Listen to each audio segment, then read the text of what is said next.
मधुबन बाबा के घर से हम सभी आ गए हैं योग तपस्या करके। सब कुछ बहुत अच्छा रहा। बाबा की तरफ से आप सबको भी बहुत बहुत याद प्यार स्वीकार हो। बाबा ने सबको याद किया, भले ही आप यहाँ बैठे थे, लेकिन बाबा की नज़र तो हर जगह रहती है। जैसे कि सबने अपने अपने लेटर भी दे दिए थे।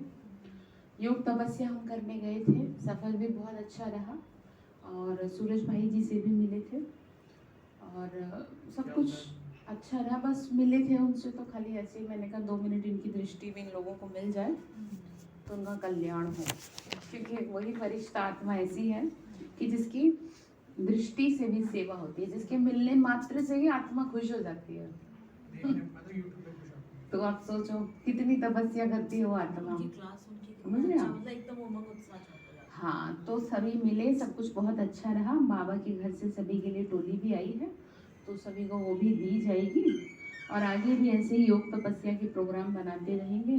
ठीक है, बाबा से लगन लगा के रखो, आज नहीं तो कल से वो आप सबको और आगे बुलाते रहे। ठीक है, चलिए। तो आज 28 तारीख के मीठे बाबा की महावाक्य हैं। बाबा ने कहा, आज मीठे बच्चे देरी से आते हुए तेज पुरुषार्थ करो तो बहुत आगे जा सकते हो। क्या कह रहे? देरी से आते हुए तेज पुरुषार्थ करो तो बहुत आगे जा सकते हो। जैसे कई लोगों को ये रहता है ना कि भाई हम तो बहुत देर से आए हैं, हमें तो ज्ञान नहीं मिला, देर से मिला है, मतलब अब हम कैसे आगे जाएंगे। तो बाबा ने उनके लिए ये एक छूट दे दी कि तुम बहुत मेहनत करो तो तुम पुरानों से भी आगे जा सकते हो। दूसरों की चिंता छोड़ अपने पुरुषार्थ में लग जाओ। दूसरों की क्या छोड़नी है? चिंता। कैसे करते हैं दूसरों की चिंता? व्यर्थ में जा जाके, ठीक है ना, क्या होगा। चलो, और दूसरे का व्यर्थ छोड़ो, अपने परिवार से भी जो भी व्यर्थ चलता है उसमें भी अपनी गति खराब हो जाएगी। जैसे अपने परिवार को लेके वो व्यर्थ है, क्योंकि जो उनकी किस्मत में है, जो उनका लेखा जोखा है, आप समझ रहे हैं, वो तो वही होगा। आपके चाहने से कुछ नहीं होगा। हाँ, इतना हो सकता है कि अगर आपकी अच्छी योग तपस्या है तो उस आत्मा के साथ अगर कुछ अच्छा नहीं हो रहा तो थोड़ा बहुत ठीक हो सकता है। वो भी डिपेंड करता है कि आप मेहनत कितनी कर रहे हो। नहीं तो बाबा ने कहा ना कि तुम क्या कर सकते हो, आप कुछ कर सकते हैं किसी के साथ कुछ हो रहा है। अब हॉस्पिटल में इतने लोग परेशान हैं, चाह के भी कुछ नहीं कर सकते, तो उनके बारे में आप सोचना ही चाहते हैं तो क्या सोचें फिर? ठीक है, चलिए। फिर बाबा ने कहा तो पुरुषार्थ में लग जाओ। तो प्रश्न है, कौन सा कर्तव्य एक बाप का है जो कोई मनुष्य का नहीं हो सकता? कौन सा कर्तव्य बाबा का? Very good. बाबा क्या बनाता है? देवता बनाता है। तो आंसर है, मनुष्यों को देवता बनाना, उसे शांतिधाम सुखधाम का मालिक बना देना, ये कर्तव्य एक बाप का ही है जो मनुष्य कोई कर नहीं सकता। तुम्हें निश्चय है संगम पर ही हम भगवानुवाच सुनते हैं। अभी स्वयं भगवान कल पहले मुआफिक राजयोग सिखा रहे हैं। कौन सिखा रहा है?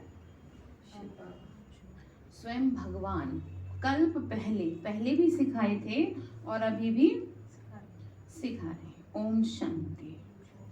रूहानी बेहद का बाप बेहद के रूहानी बच्चों प्रति समझाते हैं।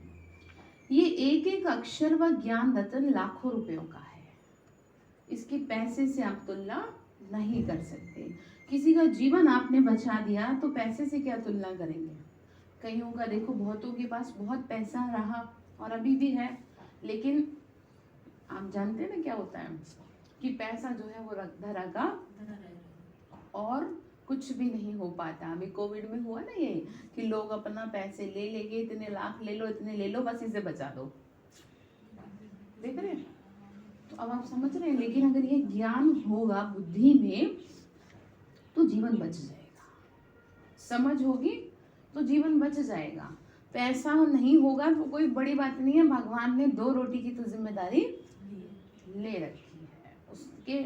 आप देखो ना कि मंदिर के बाहर बैठा भिखारी भी भूखा नहीं मरता, चाहे वो कैसा भी है, लेकिन उसके दरवाजे के बाहर बैठा है और हम तो उसके बच्चे हैं। वो तो हमें प्यार करता है, उसने तो हमें अडॉप्ट किया है। जब किसी को गोद लिया जाता है तो क्या उसको भूखा रहने देंगे? उसका और ज्यादा ध्यान रखा जाता है। तो समझ रहे हैं फिर। तो बाबा ने कहा ये एक एक रतन क्या है, लाखों रुपयों का है। तो इसकी ना आपको वैल्यू समझनी चाहिए, इग्नोरेंस नहीं चाहिए। अभी जब हाँ सूरज भाई जी से जब मिल रहे थे तो भाइयों से पूछा था मुरली सुनते हो तो क्यों पूछा, और वैसे उन्होंने क्लास में भी बताई थी ये बात कि मुरली को तो किसी भी कीमत में क्या नहीं करना चाहिए, मिस नहीं करना चाहिए। ठीक है, उन्होंने कहा कि अभी तो ऑनलाइन हो गया था, लेकिन जिस जिसके पास जो भी सेंटर्स हैं वहाँ पे जाके तो आप क्या करना, मुरली जरूर सुनना, चाहे कुछ भी हो। क्योंकि आप ये मत भूलो कि अगर आपका मन सही नहीं है तो फिर आपका जीवन नष्ट है। परिस्थितियां आपको चारों तरफ से घेर लेंगी, फिर आपको कौन संभालेगा ये बता दो।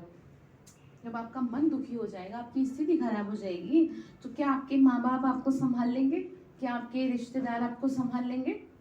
अब जो आपके वो तो क्या करेंगे, वो तो जगह जगह आपको हॉस्पिटल में लेके जाएंगे। अब उन्हें कौन समझाए कि बीमार शरीर नहीं, बीमार तो मन है, और मन की बीमारी का तो कोई इलाज दुनिया में वो क्या है, एकमात्र ये है, ये मुरली ही है, जियादान। तो समझ रहे हैं आप, तो कदर करेंगे इनके शब्दों की।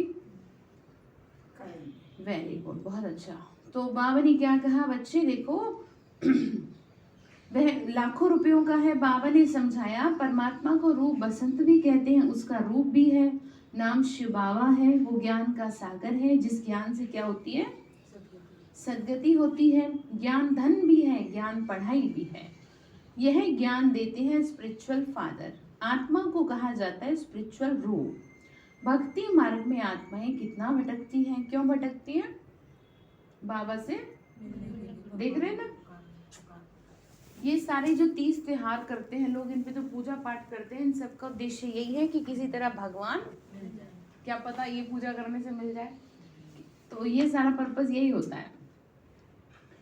तो बाबा ने कहा कि बाबा से मिलने के लिए करते हैं, उनको ढूंढती है दुनिया, समझते भी है भगवान एक शिव है, फिर भी धक्के खाते रहते हैं।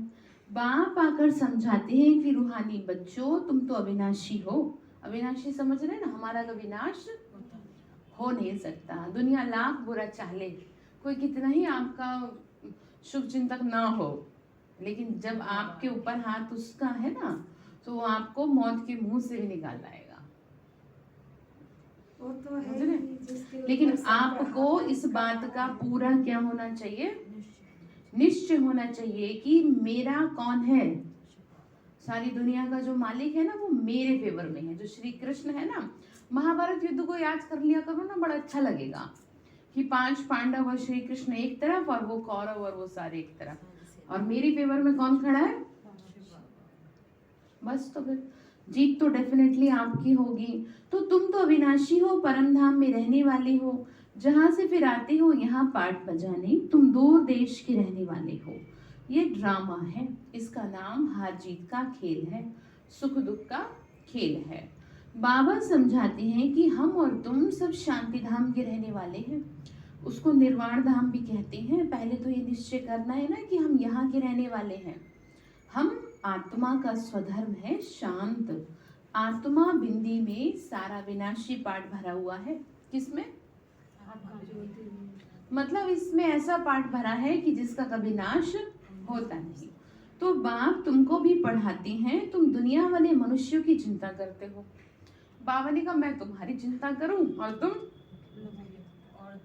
तुम दुनिया की चिंता कर रहे हो, हैं? तो कितनी खराब बात है। मतलब मैं तुम्हें पढ़ाऊं, मैं तुम्हारे पे ध्यान दूं, तुम्हारी बुद्धि बाहर भटक रही है, तुम्हारी बुद्धि व्यर्थ में भटक रही है। अब आप ना एक बात बहुत अच्छी तरह से समझ लो, जो हमें जा करके पता चला कि अब चीजें बहुत तेजी के साथ बदलेंगी। अब आपके ऊपर डिपेंड करता है, आप दुनिया की टेंशन ले लो, अपनी टेंशन ले लो, अपने परिवार की टेंशन ले लो, ये आपके ऊपर डिपेंड करता है, या अपने पुरुषार्थ की टेंशन ले लो। फास्ट, बहुत तेजी के साथ बदलेगा सब कुछ, और आपको पता भी नहीं चलेगा कि कैसे क्या हो गया। समझ रहे हैं? तो किसकी टेंशन लेंगे फिर, बस अब अपनी। अब लोगों को खुश करना, परिवार को खुश करना अब आपके हाथ में नहीं है। ठीक है ना। तो किस पे, हाँ किस पे ध्यान देंगे, बस ठीक है, अपना करते जाओ और बाबा में मस्त रहो। अब आपको ना बहुत बहुत समय हो गया, अब आपकी बुद्धि को अपने आप में कंट्रोल हो जाना चाहिए। अब आपको ऐसे हो जाना चाहिए कि आपको, जैसे कई लोग होते हैं ना बड़े मस्त रहते हैं, उन्हें कोई कुछ बोल दे, ठीक है, उनके साथ उनको चाहे कोई मान दे ना दे, उनसे कोई कैसा भी व्यवहार करे उन पे फर्क नहीं पड़ता। ऐसे बहुत लोग हैं, ऐसा नहीं है उनको ज्ञान है, वो बिना ज्ञान के ऐसे। और आपको तो, और साथ में कौन मिला ज्ञान के, वो क्यों मिला है, ताकत देने के लिए, जीवन में ताकत आ जाए। समझ रहे भाई आप, तो लेंगे चिंता क्या होगा मेरा आपका रिस्पॉन्सिबल कौन है, परिवार का रिस्पॉन्सिबल कौन है, बस ठीक है। लेकिन ये कहते तो हैं, लेकिन अंदर में है नहीं, ये बात बहुत कमी से है। हाँ, तो इसको क्या करेंगे, इसे दूर करेंगे। ये जुबान पर ही ना वो खा लेंगे, जीवन में होना चाहिए। तो बाबा ने कहा कि बच्चे देखो, तुमको निश्चय है ना कि तुमको भगवानुवाच पढ़ा रहे हैं। भगवानुवाच होता ही संगम पर है, फिर कभी नहीं होता।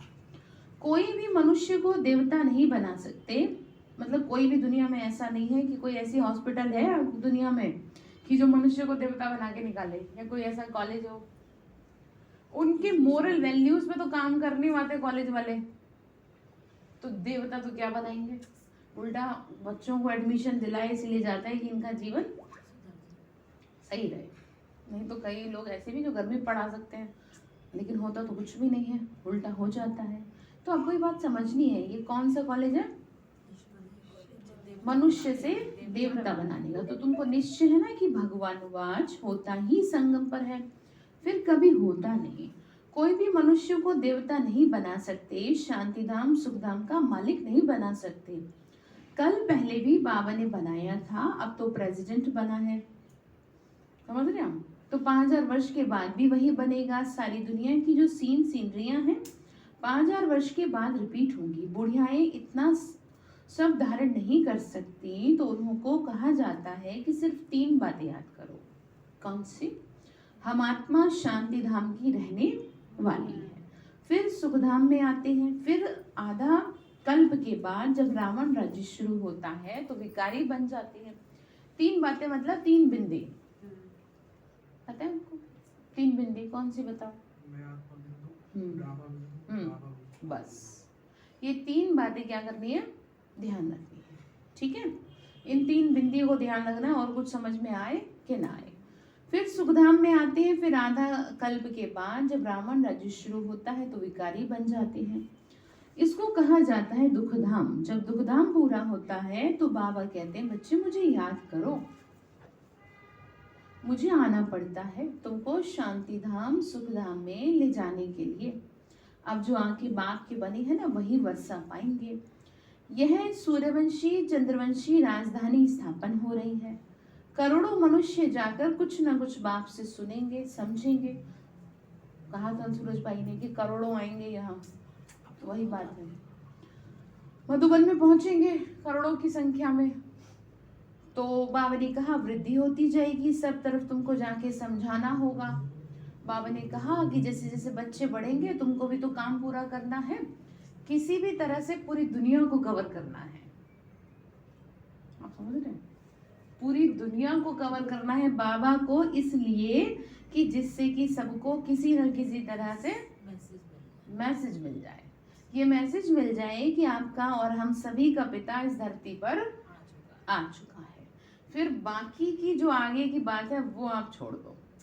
ये मत कहो कि ये सुनता नहीं है, वो नहीं सुनता, ये आपका काम नहीं है। आपका काम है सिर्फ भगवान का मैसेज देना। जैसे आपको मैसेज दे रहे हैं ना, आपको भी तो मिला, किसी तरह तो मिला, किसी के माध्यम से तो मिला। जैसे आपको भाई के माध्यम से मिला, उसका मैसेज था जो आप तक पहुंचाना चाह रहा था। अब आपके थ्रू वो औरों तक पहुंचाना चाह रहा है, तो इस काम को तेजी के साथ करना है।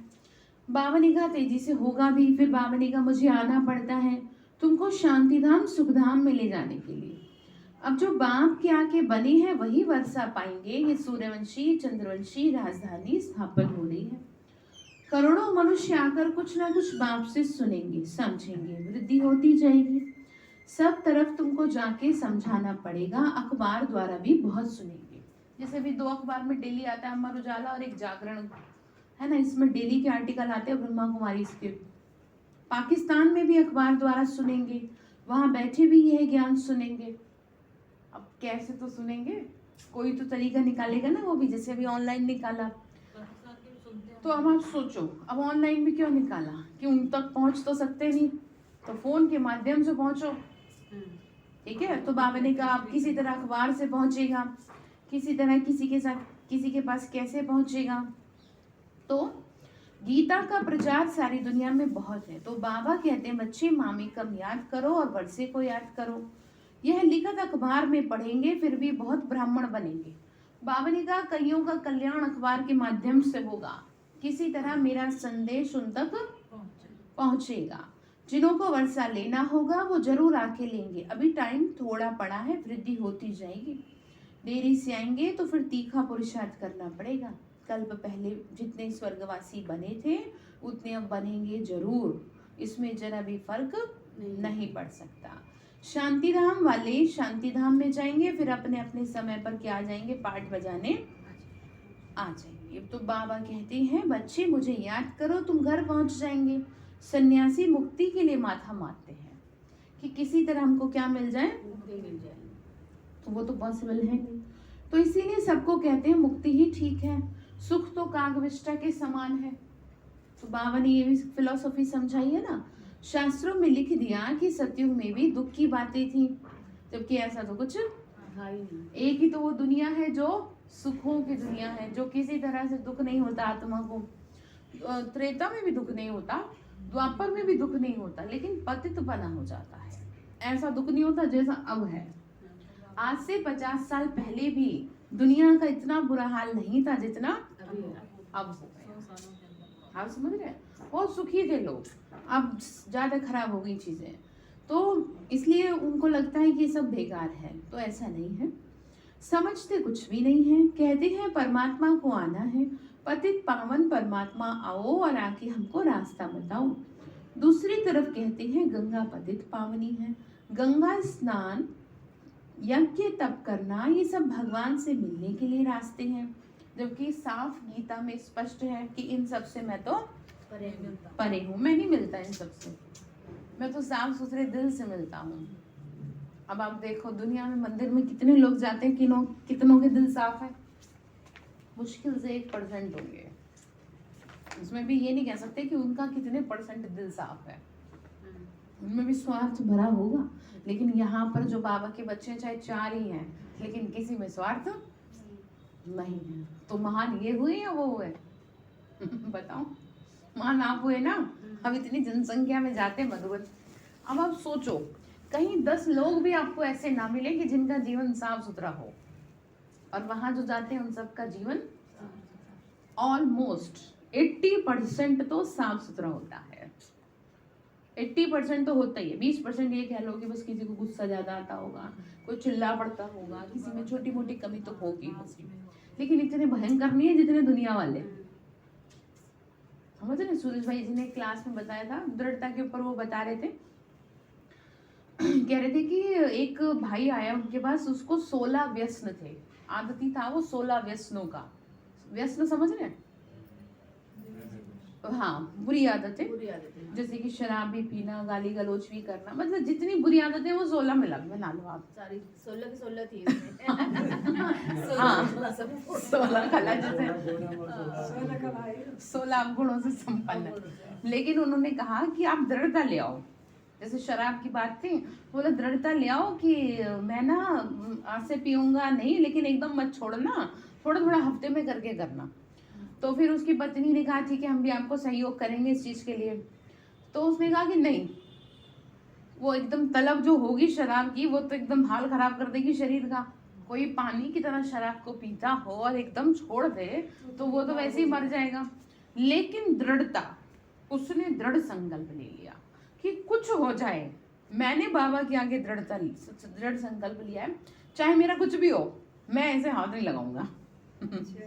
आप समझ रहे हैं। और रिजल्ट ये हुआ कि कुछ ही दिनों में, तो तो फिर भाई जी कह रहे मैंने उसको कहा था लौंग और सौंफ और ये सब ले लेना जब थोड़ी बेचैनी सी हो। पर इतना आसान नहीं होता। हाँ समझ रहे हैं। लेकिन उसने दृढ़ता, भगवान के आगे जो दृढ़ संकल्प लेता है ना वो ताकत देता है उसको। क्यों आपको कहते हैं कि यहाँ आओ, शक्ति देती। हाँ इसीलिए कहते हैं कि सेंटर आओ, यहाँ ताकत भर के, यहाँ ताकत मिलेगी आपको, घर में नहीं मिलेगी। चाहे आप घर में 10 बार मुरली सुन लो, 10 बार योग कर लो, वो एनर्जी आपको नहीं मिल पाएगी। तो यहाँ पे आप में वो ताकत भरेगा। और फाइनली रिजल्ट ये निकला कि उस आत्मा के का वो जो व्यसन थे पता नहीं कितने और छूट गए। तो आप समझ गए इस बात का सार क्या है? दृढ़ संकल्प। ये जो दृढ़ संकल्प है ना, ये चट्टान को तोड़ दे। ये आदत तो क्या है, कुछ भी नहीं, आपने खुद ही तो खराब की अपनी आदत। क्यों? खुद ही तो खराब की ना। तो इसीलिए दुनिया में कहते हैं ना, आदत बुरी सुधार ले बस हो गया भजन। आपने अपनी बुरी आदतों को सुधार लिया बस वही भजन है। आपको अलग से भजन कीर्तन करने की जरूरत नहीं। आप अच्छे इंसान बन जाओ वही भजन है। अच्छे कर्म हो आपके, भगवान अपने आप खुश रहेगा आपसे। ठीक है, तो क्या करेंगे फिर? Very good. कोई भी चीज करनी ना दृढ़ संकल्प।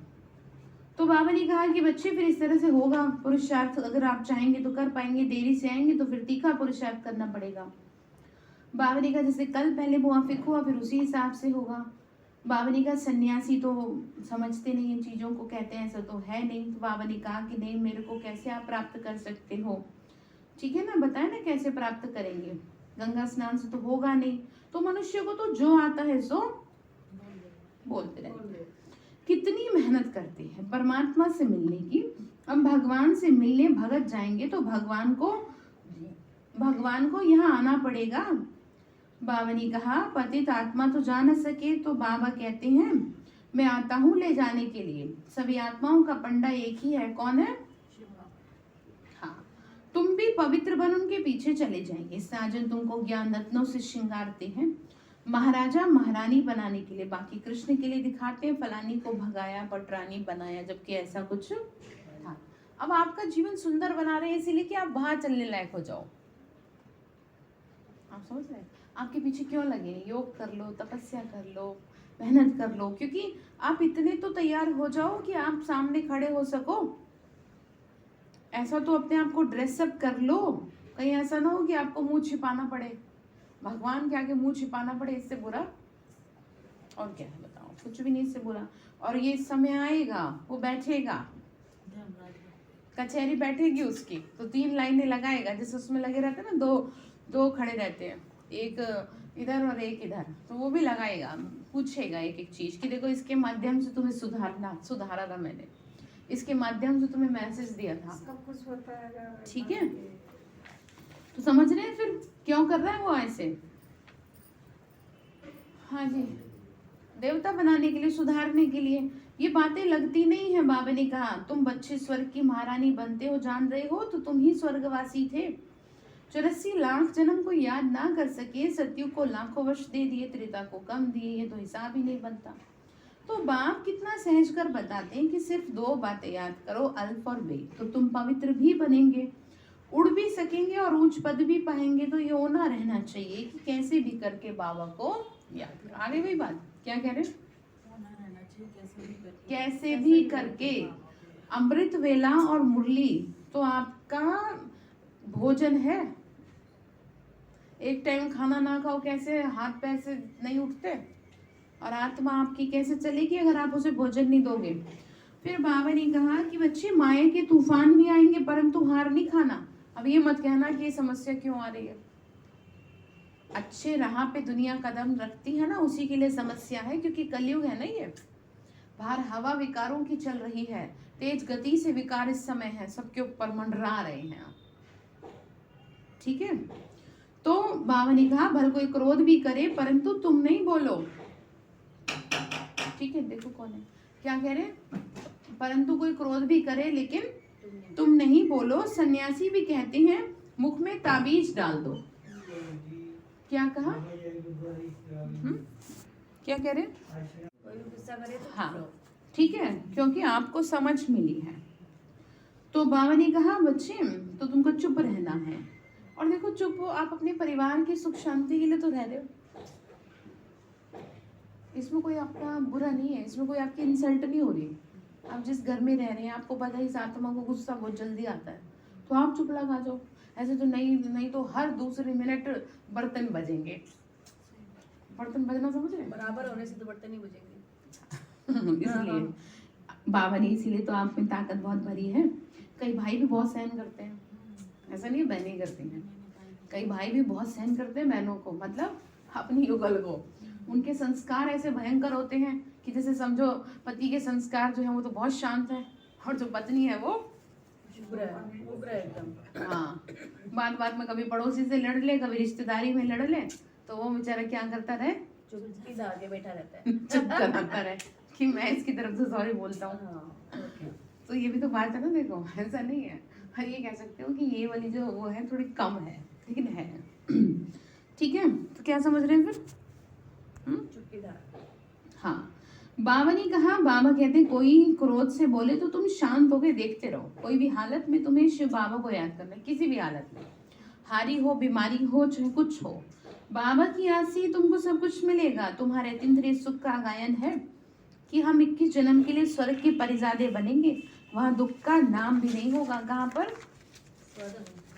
हाँ, तो तुम 50-60 जन्म सुख भोगते हो, सुख का हिसाब जास्ती है। तुम सुख, फिर क्या कहा बाबा ने, सुख दुख इक्वल हो जाए हो तो फायदा ही क्या है, फिर तो मजा ही नहीं आया है ना।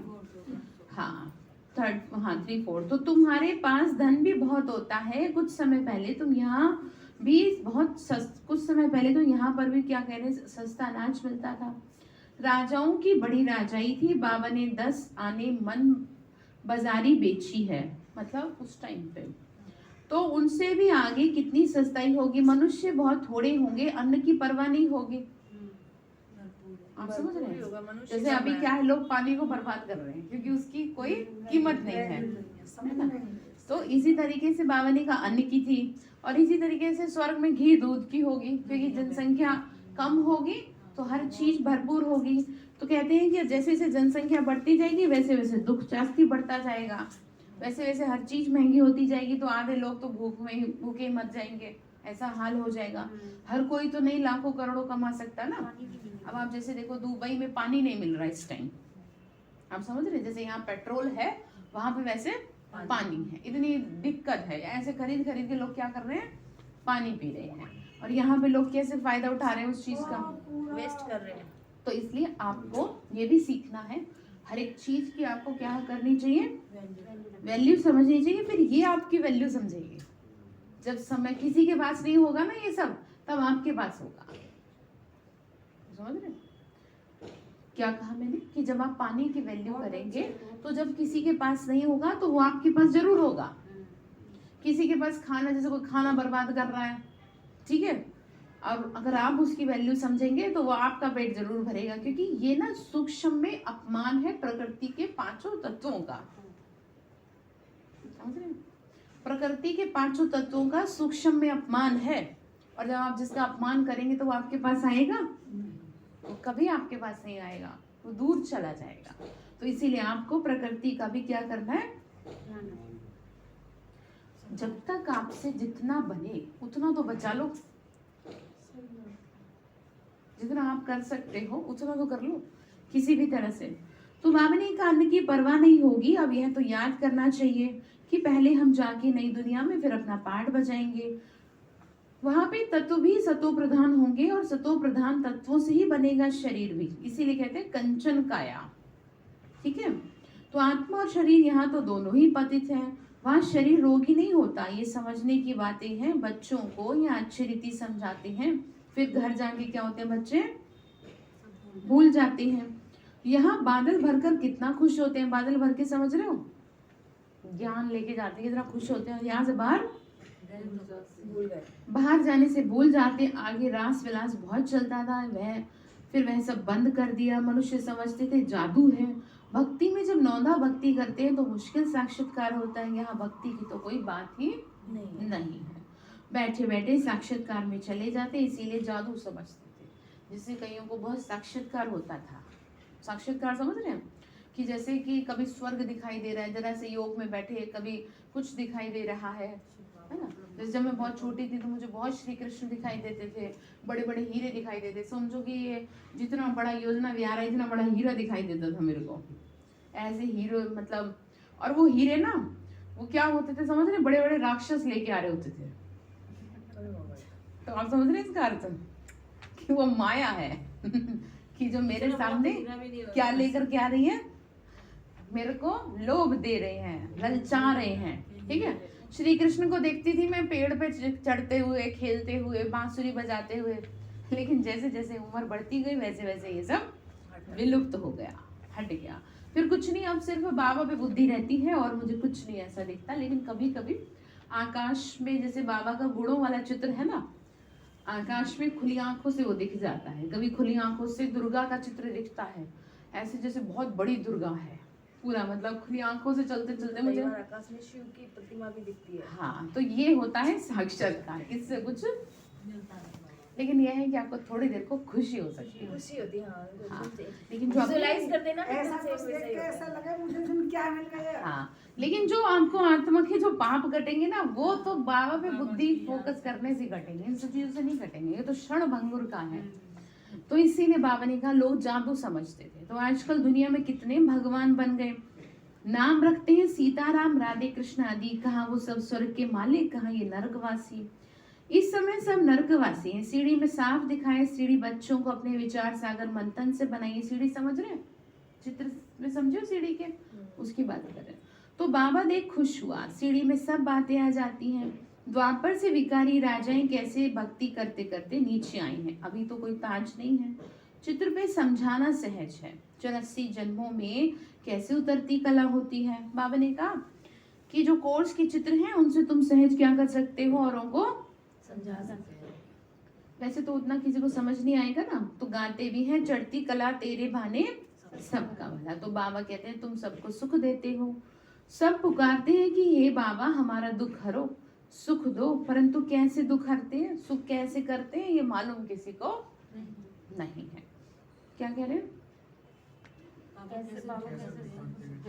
दरवाजा बंद करो और अगरबत्ती जला दो। तो ये किसी को मालूम नहीं है। आजकल मनुष्य गीता कंठ कर सुनाते हैं, नटशेल में अर्थ समझा देते हैं, संस्कृत में श्लोक कंठ करके सुनाते हैं, तो कह देते हैं ये महात्मा अच्छा है। सुनाते ना आजकल, देखो कोई भी सुना देता है। तो लाखों मनुष्य आके पांव पड़ते हैं उस पढ़ाई में, लौकिक पढ़ाई में तो 15 से 20 वर्ष लग जाते हैं। उनमें कोई बुद्धिमान होते तो झट श्लोक आदि कंठ करने कर सुनाने लगते हैं। जो कईयों का इंटरेस्ट होता है तो उनके पास ढेर पैसे इकट्ठे हो जाते हैं। तो ये सब कमाई के रास्ते हैं, करते ना। लेकिन इससे आत्मा कितनी पावन बनी बताओ। ये तो आपने अपने पर खर्च किया ना सब कुछ, और जो चीज आप अपने पे खर्च कर रहे हैं, या तो ये हो कि आपका सुबह से शाम तक जीवन उसी के लिए है, आपका उठना बैठना, आपका चलना फिरना, खाना पीना ईश्वरीय सेवा के लिए, तब तो ठीक है, अदरवाइज बोझा चढ़ता है। समझ रहे हो? और वो बोझा फिर परेशान करेगा आत्मा को। इसीलिए तो समर्पित होते हैं सभी, जो भी मतलब बाबा की सेवा में आना चाहते हैं, जो ज्ञान सुनाते हैं, जो पूरी तरह से सेवा करते हैं, वो पूरी तरह से समर्पित होते हैं। ऐसा नहीं है कि आधे समर्पित है, कि एक पैर यहाँ और एक पैर घर पे या दुनिया में। और अगर कोई ऐसे करता है तो उसको समर्पित नहीं कहा जाता। ठीक है, क्योंकि ये तो हम सब भगवान का कर रहे हैं ना, हमारा थोड़ी कुछ है इसमें। बाबा ने कहा कि ये सब कमाई के रास्ते हैं। जब कोई दिवाला मारता है तो जाके संन्यास धारण करते हैं, तो सब चिंताएं दूर हो जाती हैं। फिर कुछ ना कुछ मंत्र जंत्र याद कर लेते हैं, चक्र लगाते रहते हैं, ट्रेन में भी चक्र लगाते हैं। यहाँ तो बाबा कहते हैं कि अपने को आत्मा समझ मुझे याद करो। तुम सतो प्रधान होने के कारण, बाबा ने कहा नाटक पूरा होना है, तुम तमो प्रधान होने के कारण वापस नहीं जा सकते। अब बाबा आया है तुमको सतो प्रधान बनाने। सभी अपने घर जाएंगे, बाकी स्वर्ग के देवी देवताओं का राज्य होगा।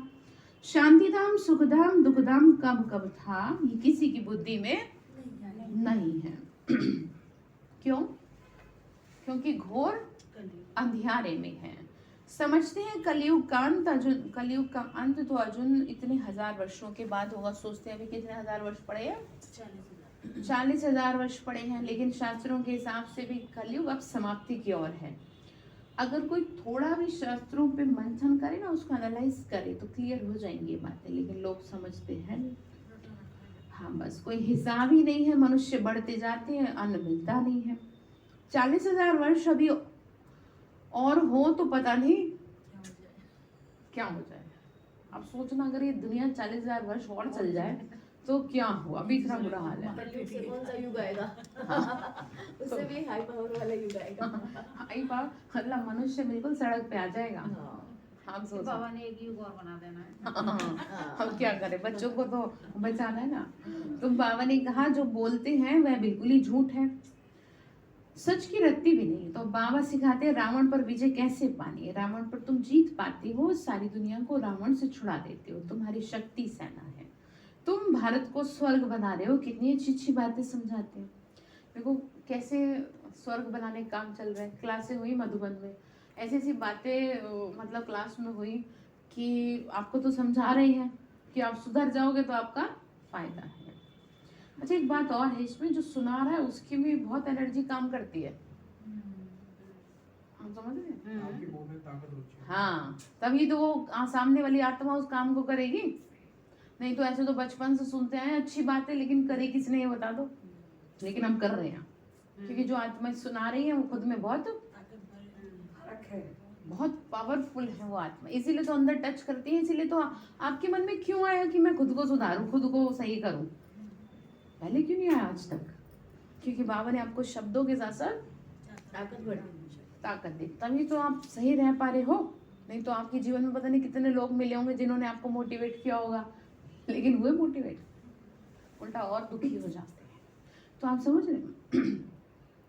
तो कितनी अच्छी अच्छी बातें समझाते हैं। फिर तुमको बाप और वर्षे को याद कर कितना खुश होना चाहिए। ज्ञान मार्ग में खुशी बहुत होती है। अभी बाबा आया हुआ है, फिर हम इस पुरानी दुनिया से गए। बाबा को याद करने से सतो प्रधान बनेंगे, नहीं तो सजाएं खानी पड़ेंगी। फिर करके रोटी टुकड़ा मिलेगा, इससे क्या फायदा? मतलब बहुत थोड़ा आपको मिल जाए। जितना हो सके मेहनत करो। किस पे? औरों पे। औरों पे ना करें। क्यों भाई औरों पे मेहनत करें? क्यों भाई जी? औरों पे क्या मेहनत करेंगे? ये है सारी बात। औरों पे क्या मेहनत करेंगे, अपने में कर लो। श्रीमत पे चलना है, कदम कदम बाबा से राय लेनी है। कोई कहते हैं बाबा धंधे में झूठ बोलना पड़ता है, तो बाबा कहते हैं धंधे में तो झूठ होता ही है, तुम बाबा को याद करते रहो। ऐसे नहीं विकार में जाकर फिर कहो मैं बाबा की याद में था। नहीं, विकार में गए तो मरे। ये तो बाप के साथ प्रतिज्ञा की है। पवित्रता के लिए राखी बांधी जाती है, क्रोध के लिए कभी राखी नहीं बांधी जाती। राखी बंधन का मतलब ही है कि विकार में नहीं जाना। मनुष्य कहते हैं पतित पावन आओ। किसको बुला रहे हैं?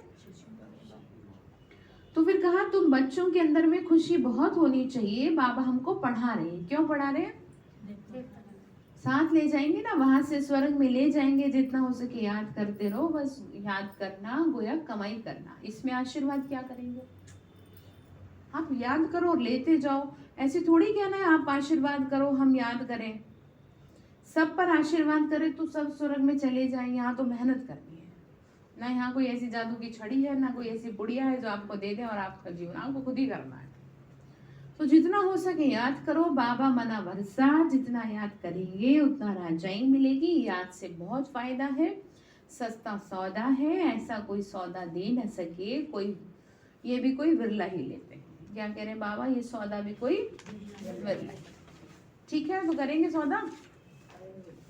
हाँ ठीक है। अच्छा, मीठे मीठे सिके लदे बच्चों प्रति माता पिता बाप दादा का याद प्यार और गुड मॉर्निंग।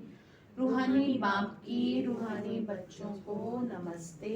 रूहानी हम बच्चों की रूहानी माता पिता बाप दादा को नमस्ते। बाबा नमस्ते। शुक्रिया बाबा, शुक्रिया बाबा, शुक्रिया। तो धारणा के लिए मुख्य सार है, जब कोई क्रोध करता है तो बहुत बहुत शांत रहना है। ठीक है, क्रोधी के साथ क्रोधी नहीं बन जाना। नजर से नजर नहीं मिला लेना। क्या होगा नहीं तो जिस तरह फटेंगे। हाँ, फट पड़ेंगे। आप समझ रहे हो? कितना आपको बचाव की जरूरत है। तो माया की किसी भी तूफान से हारना नहीं है, ठीक है। कोई भी तूफान आए, साइलेंट में ही फायदा है। हाँ, परिवार से संबंधित, अपने जीवन से संबंधित, ये तो आते रहेंगे। जब तक जियोगे ना तब तक तूफान साथ में गिफ्ट मिलेंगे ठीक है। ज्ञान में चलना यानी तूफानों का गिफ्ट में मिलना। ऐसे बना दे आपको देवता, ऐसे बन जाते लोग आईएएस हैं। कितना तो उन्हें दुनिया टोंट कसती है, कितना वो अपने शरीर के साथ कॉम्प्रोमाइज करते हैं, कितना वो अपने मन के साथ कॉम्प्रोमाइज करते हैं, और फिर भी फेलियर, और फिर भी उठते हैं। मर नहीं जाते वो, फिर उठते हैं। तो आपके साथ भी अगर कोई छोटी मोटी बात हो जाती है, आपको फिर से उठना है। तो दूसरी पॉइंट है, सवेरे सवेरे बाप को याद करना है, अपनी कमाई जमा करनी है, पवित्रता की पक्की राखी बांधनी है, ठीक है। वरदान दिया बाबा ने, हर कर्म करते हुए कमलासन पर विराजमान रहने वाले सहज व निरंतर योगी भव। क्या कहा? हर कर्म करते, कमल जो है ना वो पवित्रता का प्रतीक है, गृहस्थ जीवन का प्रतीक है, कि कमल की तरह आपको कैसे रहना है, खिले हुए रहना है, ठीक है। हर कर्म करते हुए बाबा ने कहा, निरंतर योग युक्त रहने के लिए कमल पुष्प के आसन पर सदा विराजमान रहो, लेकिन कमल आसन पर वही स्थित रह सकते हैं जो लाइट है, बुद्धि से हल्के हैं। किसी भी प्रकार का बोझ अर्थात बंधन ना हो, मन के संकल्पों का बोझ, संस्कारों का बोझ, दुनिया के विनाशी चीजों की आकर्षण का बोझ, क्या है बोझ, इससे परे लौकिक संबंधियों की ममता का बोझ, ये सब बोझ खत्म हो तब कमल आसन पर निरंतर योगी बन सकेंगे। क्या कह रहे हैं? जब आप घर गृहस्थों में रहते हुए इन सब बोझ से क्या रहेंगे, लाइट रहेंगे, हल्के रहेंगे, तभी तो निरंतर योगी बनेंगे। अब ये नहीं कि नहीं हम घर वालों की जिम्मेदारी छोड़ दें तब रहेंगे। जैसे कई लोग कह देते हैं कि सब छोड़ छाड़ दो फिर तो चल ही लेंगे ज्ञान में। काम क्रोध मोह माया का बोझ सारा हटाना है। उससे पहले ये छोटी छोटी चीजें हटाओ, कि आपको छोटी छोटी बातों में आपका हाथ, आपके तो सर में दर्द हो जाता है। बेटी का फोन आया, कोई बात हो गई तो आपको डिस्टर्बेंस होगी, बहू ने कुछ कहा तो आपको डिस्टर्बेंस हो गई, बेटे ने कुछ कहा, तो सबसे पहले इन पे काम करो, छोटी छोटी। बाबा ने क्या कहा, बोझ ही तो है ये जो आप अपने माथे लेके बैठे हो, अपने माथे मर लिया है, टेंशन हो जाता है एकदम। तो ये क्या कह रहे हैं, यही कह रहे हैं अपने गृहस्थ जीवन को इन सब बोझों से परे करो, तब आप निरंतर योगी बनेंगे, ठीक है। तो स्लोगन है, समझ में आया? क्या करेंगे बताना फिर। मतलब सारी विकारों की बातों को ये बोझ है, हाँ। बाबा पे सौंपो ना, सामने खड़ा है वो आपकी गठरी लेने को, आप कह रहे हो नहीं नहीं मैं अपनी गठरी मैं तो अपने सिर पे रखूंगी, मुझे बहुत अच्छा लगता है। नहीं अच्छा लगता ना, तो जब नहीं अच्छा लगता तो फिर दे दो, ठीक है। तभी योगी है, पर बस अपने आप में योग बन लगता रहेगा। स्लोगन है, सहनशीलता का गुण धारण कर लो तो असत्य का सहारा नहीं लेना पड़ेगा। क्या कह रहे हैं? सहनशीलता का गुण धारण कर लो तो असत्य का सहारा नहीं लेना पड़ेगा, ठीक है। तो आज के लिए आपका होमवर्क है कि आपको क्या करना है। बाबा ने कहा दूसरों की चिंता छोड़ अपनी चिंता करो। किस बात की चिंता करेंगे? अपनी पुरुषार्थ की, कि मेरे को फटाफट अब जल्दी जल्दी पुरुषार्थ करना, ठीक है। ओम शांति।